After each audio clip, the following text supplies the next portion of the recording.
बिस्मिल्लाहिर्रहमानिर्रहीम। Lecture start करते हैं। लास्ट टाइम हमने देखा था revised human processor model and related memory. Memory में हमने जब मेमोरी मॉडल देखा था तो सबसे पहले बात की थी सेंसरी मेमोरी की, फिर शॉर्ट टर्म मैं मेमोरी, अभी फिर अटेंडेंस लॉन्ग टर्म होगी। मेमोरी की। नहीं, बाद में लूँगी। सेंसरी मेमोरी हमने कहा था कि या आप देख के या आप सुन के जो भी चीज़ लेते हो, परसीव करते हो, वो आपकी सेंसरी मेमोरी यानी ले रही है। उधर वो इन्फॉर्मेशन थोड़ी सी देर के लिए, कुछ सेकंड्स के लिए स्टोर होती है। यही लिखा हुआ है, very brief what was perceive, detail decay quickly. जितनी तेज़ी से ये इन्फॉर्मेशन आपके पास आती है उतनी तेज़ी से इसका डिके टाइम है, यानी उतनी तेज़ी से आप इसे भूल भी जाते हो। Rehearsal prevents decay. अगर आप चाहते हो कि आप उसे ना भूलो तो आप उसकी रिहर्सल करो, यानी उसे बार बार देखोगे या सुनोगे उस चीज़ को, तो वो चीज़ आपकी फिर मेमोराइज हो जाएगी। Types iconic for visual stimulus. आप देखते हो फायरवर्क्स, देखते हो जिस तरह आसमान पे आ रहे होते हैं, वो चीज़, फिंगर की मूवमेंट, ये सारी क्या हैं, आपकी विजुअल स्टिमुलस हैं। ओरल, अगर आप किसी चीज़ को सुन रहे हो, कोई क्वेश्चन आपसे पूछ रहा है या कोई आपसे बात कर रहा है। हैप्टिक टच स्टिमुलस, यानी टच के ज़रिए आपके पास जो आ रही है, परसेप्शन आ रही है, जैसे हवा बहुत ठंडी है या गर्मी है, तो ये चीज़ें आपको महसूस करते हैं आप। Buffer for stimuli receive through senses. इसी तरह हम इनको सेंसेस के ज़रिए क्या कर रहे होते हैं, इन तमाम चीज़ों को रिसीव ही कर रहे होते हैं। विजुअल है तो देख के कर रहे हैं, औरल है तो सुन के कर रहे हैं। टैक्टिकल हैप्टिक मेमोरी, यानी आपको टच के ज़रिए जो कर रहे हैं। इस तरह आपके पास किसी भी स्टिमुलाई जो कि इन्वायरमेंट में हो रहा है, कोई इंसिडेंट हो रहा है, आप उसको परसीव करते हो। शॉर्ट टर्म मेमोरी की बात आई। सेंसरी मेमोरी के बाद हमने बात की थी शॉर्ट टर्म मेमोरी की। यहाँ पे भी क्या आपकी इन्फॉर्मेशन स्टोर होती है, मगर शॉर्ट पीरियड के लिए। Display format should match memory system use to perform task. अगर आपने वो चीज़ पहले की हुई है तो आप उसका जो मेमोरी सिस्टम होगा वो उसे मैच करने की कोशिश करेगा, नहीं तो आप फर्स्ट टाइम उसे लर्न करोगे। New information can interfere with old information. आपकी नई इन्फॉर्मेशन जो पुरानी इन्फॉर्मेशन के साथ आप उसको क्या करते हो, रिलेट करते हो। Scratch pad for temporary recall. Rapid access, rapid decay, यानी इसमें शॉर्ट टाइम का जो है वो 70 माइक्रो सेकेंड्स और डिके 200 माइक्रो सेकेंड्स है। Limited capacity. एक्सपर्ट्स ने कहा कि आपकी शॉर्ट टर्म मेमोरी में की जो कैपेसिटी है वो कितनी कैपेसिटी है, यानी आप 7+2 चंक्स ऑफ डाटा आप क्या कर सकते हो, याद रख सकते हो। यानी आपकी कैपेसिटी इतनी है कि 7+2 चंक्स ऑफ डाटा या 7-2 डाटा को आप क्या कर सकते हो, सेव कर सकते हो, अपनी मेमोरी में स्टोर कर सकते हो। Short term memory, memory flashing. ATM machine provides ATM card to user before cash. वो कह रहा है इसकी एग्जांपल कैसे ली जा सकती है। आप एटीएम मशीन्स पे जाते हो पैसे निकलवाने, तो हम बात करें कि शॉर्ट टर्म मेमोरी में भी आपके पास जो डाटा है वो बहुत थोड़ी देर के लिए रहता है, आप भूल जाते हो। तो इसीलिए उन्होंने क्या सिस्टम रखा हुआ है कि हो सकता है कि जो सामने यूज़र हो उसका तो मेन टास्क क्या है कि उसने पैसे निकलवाने हैं, उससे पैसे निकाल लिए, ठीक है। अब वो भूल, ये पॉसिबिलिटी है कि वो भूल जाए कि उसने अपना कार्ड भी लेना है। मेरे जैसे मैं अक्सर यानी जो काम किया और वहाँ पे अपनी चीज़ रख के भूल जाती हूँ। तो उन्होंने इसी चीज़ को रखा कि कुछ इस तरह के भी यूज़र्स हैं जो कि भूल सकते हैं। तो वो क्या कहते हैं कि पहले आप अपना कार्ड रिसीव करें, देन आपको कैश मिलेगा, ठीक है। क्योंकि उन्होंने ये चीज़ किस बेस पर डिज़ाइन की थी कि आपकी मेमोरी शॉर्ट टर्म मेमोरी है, उसका डिके उतना ही तेज़ी से ज़्यादा है। यानी हमने देखा पीछे डिके टाइम कितना है, 200 आपका माइक्रो सेकेंड्स है। तो इसलिए इसी बेसिस पे आपकी शॉर्ट टर्म मेमोरी के बेसिस पे एटीएम मशीन को डिज़ाइन किया गया। इसी तरह शॉर्ट टर्म मेमोरी की अगर हम मैथमेटिकल एग्जांपल्स लें तो हमें पता है 2+2=4 होता है, 8+16=24 होता है। तो हम छोटी जो आपकी वैल्यूज़ होती हैं उनकी मल्टीप्लिकेशन हमारे लिए आसान होती है। लेकिन अब अगर इसी तरह वो कह रहा है कि एग्जाम्पल लें 35 × 6, फर्स्ट स्टेप में वो क्या कर रहा है, 60 को 6 से मल्टीप्लाई कर रहा है, देन 5 को 6 से मल्टीप्लाई, यानी स्टेप बाय स्टेप करके आप अपनी शॉर्ट टर्म मेमोरी में कैलकुलेशंस करते हैं और उनको स्टोर करते हैं। लेकिन अगर आपके पास एक बड़ा सा डिजिट आ जाता है, वह फिगर लंबा सा आ जाता है, ना तो आप उसको याद कर सकते हैं, जैसे अभी सामने एक नंबर दिखाई दे रहा है, कॉन्टीन्यूस नंबर है। हमने कहा था कि 7+2 या 7-2 के चंक ऑफ डाटा आपका मेमोरी में सेव रहता है। तो यहाँ पे आप देखो कि कॉन्टीन्यूस फिगर हैं, इनको आपको याद करना मुश्किल है। जबकि नीचे वाली एग्जांपल में हमने क्या किया, चंक्स बना लिए 4-4 के। इसको मेमोराइज करना as compare to above number आसान है। इसी तरह ये अल्फ़ाबेट्स हैं, अगर इनका ऑर्डर कोई नहीं है, कोई मीनिंग नहीं है, इनको याद करना मुश्किल है। जबकि एक अगर मीनिंग दे रहा है सेंटेंस तो उसको याद करना आसान है, आप उसे मेमोरी में रख सकते हो फिर भी। Component of the serial position curve, ये हमारे मेमोरी में शॉर्ट टर्म मेमोरी के लिए दो कर्व यूज़ होते हैं, component of serial curve, short term और लॉन्ग टर्म मेमोरी के लिए। तो इसको हम देखते हैं बारी बारी कि ये कर्व्स क्या बता रहे हैं। इसमें हमारे पास दो टाइप के कर्व्स हैं, एक रिसेंसी इफेक्ट है, इसमें दो तरह के इफेक्ट हैं, और एक प्राइमरी इफेक्ट है। ये कहते हैं रिसेंसी इफेक्ट वाले कि better recall for items at the end of the list because these items are still active in short term memory and possibly short memory at time of recall। इस आगे चलते हैं, ये आप लोगों को एक फिगर नज़र आ रहा है, ये हमारे पास क्या एक आइटम की लिस्ट है, ठीक है। इसको हमने ड्रॉ कर लिया, 1 से ड्रॉ किया और ये हमारे एंड आइटम 20 पे आ गया। वो कह रहा है कि अगर रिसेंसी इफेक्ट क्या कर रहा है कि ऐसे आइटम्स जो कि लिस्ट में एंड पे होते हैं उनको याद रखना आसान होता है।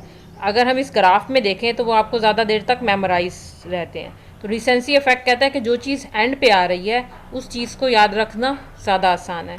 इसके मुकाबले में जो प्राइमेसी इफेक्ट है वो क्या कहता है, better recall for items at the beginning of the list because these items have been rehearsed for frequently then other items and thus have a greater chance of being placed in long term memory. Primacy effect क्या कह रहा है कि जो items शुरू में आते हैं, जैसे आप कोई लिस्ट बनाते हो, दुकान पे कोई चीज़ खरीदने जाते हो तो आपने क्या किया, एक लिस्ट मेंटेन कर ली। चूँकि जो आइटम आपके सामने बार बार आ रहे हैं तो वो आपके स्टार्ट के आइटम्स हैं, तो वो कह रहा है कि वो भी उनका इफेक्ट भी ज़्यादा होता है लेकिन आपके रिसेंसी इफेक्ट से कम होता है। यानी ऐसे आइटम्स इनका इफेक्ट भी ज़्यादा है लेकिन जो लिस्ट में बाद में रखे जाते हैं वो आपकी मेमोरी में ज़्यादा देर तक रहते हैं। रिसर्च के बाद उन्होंने दो कर्व्स बनाए और इसमें दो इफेक्ट थे, रिसेंसी इफेक्ट और प्राइमेसी इफेक्ट। यही चीज़ वो इस डायग्राम में आपको इस ये चार्ट में शो कर रहा है कि जो आपका प्राइमेसी इफेक्ट था वो भी ज़्यादा है लेकिन जो आइटम्स आपके बाद में आए वो आपको शॉर्ट टर्म, क्योंकि वो आपने साथ साथ लिखे, यानी आप ऐड करते गए या आपको याद थे वो आइटम जो एंड पे थे, तो इसलिए उनका इफेक्ट ज़्यादा था। लॉन्ग टर्म मेमोरी, ऐसी मेमोरी जहाँ पर आप डाटा हो सकता है महीनों सालों तक आपके पास आप याद रख सकते हैं, ये मेमोरी पर डिपेंड करता है। Organise as a network of connected chunk of knowledge, एक और डेफिनेशन एक एक्सपर्ट ने दी कि क्या कह रहा है कि organised as a network of connected. हमने कंप्यूटर नेटवर्क्स में बात की थी, नेटवर्क क्या होता है जिसमें डिवाइसेस एक दूसरे के साथ कनेक्ट करके एक दूसरे के साथ डाटा शेयर कर रही हैं। तो वो कहते हैं लॉन्ग टर्म मेमोरी क्या है, एक ऐसा नेटवर्क है नॉलेज का, इन्फॉर्मेशन का, जिसमें जो इन्फॉर्मेशन है वो एक दूसरी इन्फॉर्मेशन के साथ क्या है, कनेक्टेड है। यानी एक इन्फॉर्मेशन दूसरी की डिपेंडेंट है, दूसरी तीसरी की डिपेंडेंट है, तो इस तरह आपस में वो क्या कर रहे हैं, एक ऑर्गेनाइज नेटवर्क बना रहे हैं।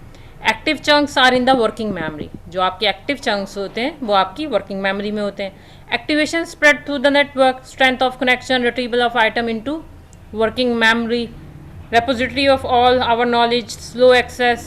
वो कह रहा है कि इसको याद रखना ज़रा एक्सेस करना थोड़ा मुश्किल होता है, 1/10 सेकेंड्स लगते हैं। स्लो डिके उतना ही स्लो होता है क्योंकि ये आपकी चीज़ें जब एक बार लॉन्ग टर्म मेमोरी में आ जाती हैं तो फिर उसका डिके टाइम कम होता है। ह्यूज अनलिमिटेड कैपेसिटी, यानी याद रखने की कोई इसकी लिमिट नहीं है, जितनी चाहे आप अपनी मेमोरी में इंफॉर्मेशन स्टोर कर सकते हैं।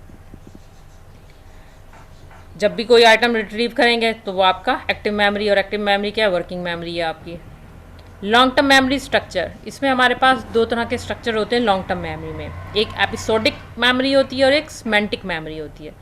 एपिसोडिक मेमोरी कैसी मेमोरी है, जहाँ पे events and experience in serial form, यानी कोई भी इवेंट हो रहा है, कोई एक्सपीरियंस आप कर रहे हैं, वो एक सीरियल फॉर्म में होता है। Help us recall what occurred, तो यानी कोई भी इवेंट है तो आपको याद आ जाएगा, या अगर जैसे आप किसी सड़क पे कोई हादसा देखते हो या कोई शादी का फंक्शन है, आप अगर कोई दो दोस्त हों वो काफ़ी साल के बाद मिले तो वो कहेंगे अच्छा हम इस इवेंट में ये हुआ वो हुआ, तो इससे रिकॉल करना आसान होता है। क्यों? क्योंकि आपने एक्सपीरियंस किया होता है, आपके साथ ये होके गुजरा होता है। Semantic memory, structured record of facts, concepts and skill, वो कहते हैं कि ऐसी मेमोरी है जो आपके किसी फैक्ट पे बेस कर रही होगी, हो सकता है कोई थ्योरेटिकल कॉन्सेप्ट हो या कोई स्किल आपने सीखी हो, ऐसी मेमोरी यानी उससे रिलेटेड होती है। वन थ्योरी से इट्स लाइक अ नेटवर्क, और कुछ लोग कहते हैं एक्सपर्ट्स कि ये बिल्कुल नेटवर्क, ऑर्गेनाइज नेटवर्क की तरह, यानी एक इन्फॉर्मेशन दूसरी इन्फॉर्मेशन के साथ लिंक कर रही है। Another uses frame and script, इसमें आगे टाइप्स आ जाती हैं फ्रेम्स और स्क्रिप्ट की, लाइक रिकॉर्ड, स्ट्रक्चर वगैरह। Semantic long term memory derived from episodic long term memory, कहते हैं सिमेंटिक भी बेसिकली आपकी एपिसोडिक से ही निकली है। ये देखो यहाँ आपको एक डायग्राम नज़र आ रही है, तो डायग्राम में आप देख सकते हो कि सिमेंटिक मेमोरी हम कह रहे हैं एक इन्फॉर्मेशन दूसरे को लिंक कर रही है, दूसरी इन्फॉर्मेशन तीसरे से लिंक कर रही है। हमारे पास क्या है, सामने आपको एनिमल दिखाई दे रहा है, ठीक है, हमें पता है जानवर मूव भी करता है, सांस भी लेता है, हर जानवर में हमने आगे से स्पेशलाइज किया कि क्या है, डॉग की कैटेगरी है। अब डॉग की आगे से टाइप्स हैं, हम क्या कर रहे हैं, जानवर से हमारे पास आया जहन में डॉग से फिर आगे टाइप्स आ जाती हैं कि अब वो पालतू कुत्ता है या शिकारी कुत्ता है, तो आगे से उसकी यानी मजीद इन्फॉर्मेशन आगे से कैटेगराइज यानी नेटवर्क की फॉर्म बनती जा रही है।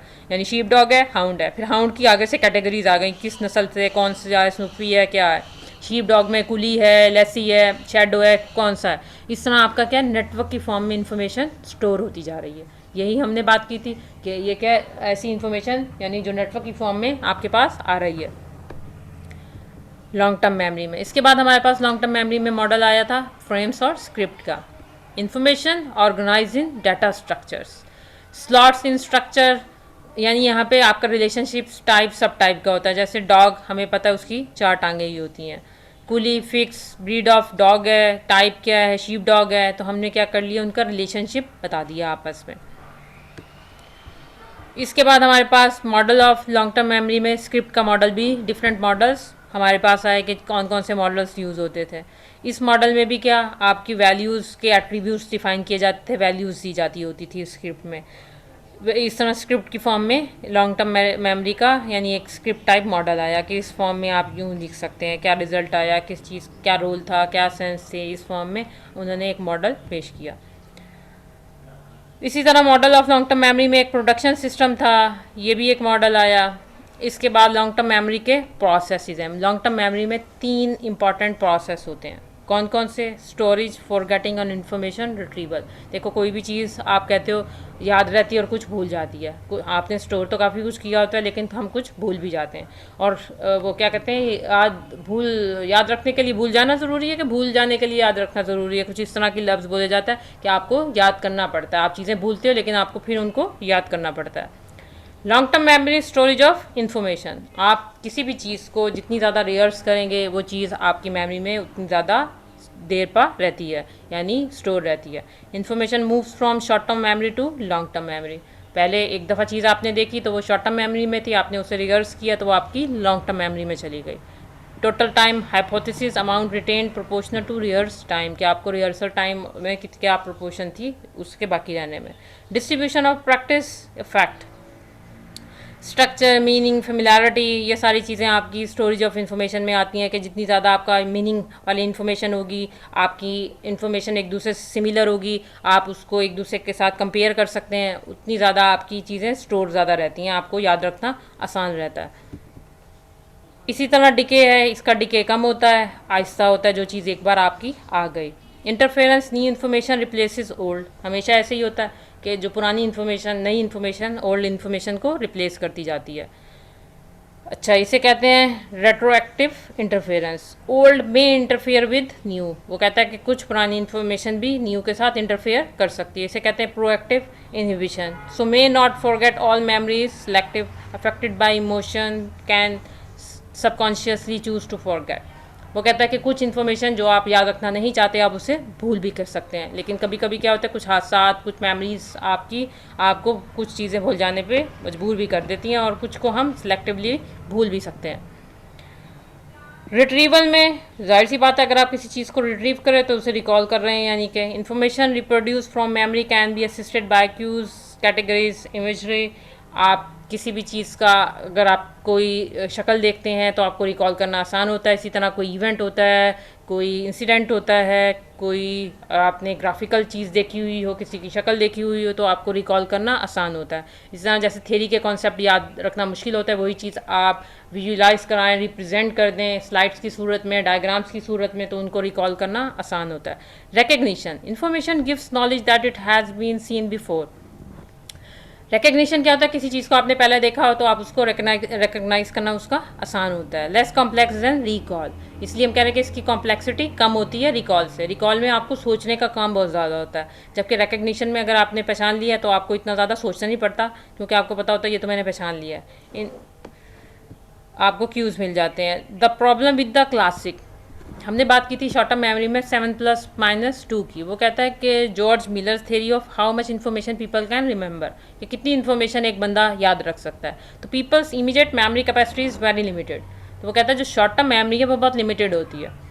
Many designers have been led to believe that this is useful finding for interaction design. वो कहता है कि आपने इसी थ्योरी को रखते हुए कुछ जो डिज़ाइनर्स हैं उन्होंने अपने इंटरफेस डिज़ाइन किए। तो किस तरह डिज़ाइन किए? What some designer get up to present only 7 option on a menu. वो कह रहा है कि सिर्फ 7 ऑप्शंस रखें ताकि वो यूज़र को याद रहे, क्योंकि हमने उसका कॉन्सेप्ट था एक्सपर्ट्स का कि 7 चीज़ें 7 प्लस -2 की जो ऑप्शंस होती हैं वो यूज़र याद रख सकता है। Display only 7 icons on tool bar, जी हर टूल बार पर भी 7 रखें। Have no more than 7 bullets in a list, आपकी एक लिस्ट में 7 से ज़्यादा बुलेट्स नहीं होने चाहिए। Place only 7 items on a pull down menu, इस तरह पुल डाउन मेन्यू में भी सिर्फ 7 आइटम्स रख लें। Place only 7 tabs on the top of website page, इसी तरह टैब्स भी 7 लिखें। But this is wrong, why? वो कहता है कि ये चीज़ सही नहीं थी, क्यों? देखते हैं। In appropriate application of theory, वो कहता है कि इसकी एप्लीकेशन की थ्योरी सही इस्तेमाल नहीं आई। People can scan list of bullets, tab, menu, items, still they see the one they want. वो कहता है क्योंकि इसमें हमें देखो, अगर आपके सामने कोई इंटरफेस है, उसके अंदर कोई मेन्यूज़ आ रहे हैं, चीज़ें आ रहे हैं, पुल डाउन मेन्यू है, कोई लिस्ट आ रही है, तो हमें लाजमी उसे याद करने की ज़रूरत नहीं होती, क्योंकि वो तो आपके सामने आ रही है। हम उसे सिर्फ रिकग्नाइज करते हैं, हमें उसे रिकॉल नहीं करना होता। They don't have to recall them from memory, having only briefly heard और सीन दैम। तो उन्हें इससे रिकॉल करने की ज़रूरत ही नहीं है, तो हम इस तरह इंटरफेस क्यों बनाए 7 चीज़ों को रख के? Sometimes a small number of item is good design. वो कहता है कुछ जगहों पे ठीक है, कुछ जगहों पे आप जितना डिज़ाइन सिंपल रखें, आप जितने नंबर कम डालें उतना अच्छा है, लेकिन ये तमाम इंटरफेस के लिए जो रूल है वो ठीक नहीं है। But it depends on task and available screen state. तो वो कहता है कि डिपेंड करता है कि आपका टास्क क्या है और किस तरह का आपका इंटरफेस है। More appropriate application of memory research, file management and retrieval is a real problem to most user. वो कहता है फाइल्स को मैनेज करना और उनको रिट्रीव करना बहुत सारे यूजर्स के लिए एक मसला है। Research on information retrieval can be usefully applied. Memory involves 2 processes, recall direct and recognition based scanning. वो कह रहा है कि मेमोरी में क्या 2 प्रोसेसेस थे, एक हमने देखा पहले भी रिकॉल था कि डायरेक्ट रिकॉल करें, और एक रिकग्निशन बेस्ड स्कैनिंग थी।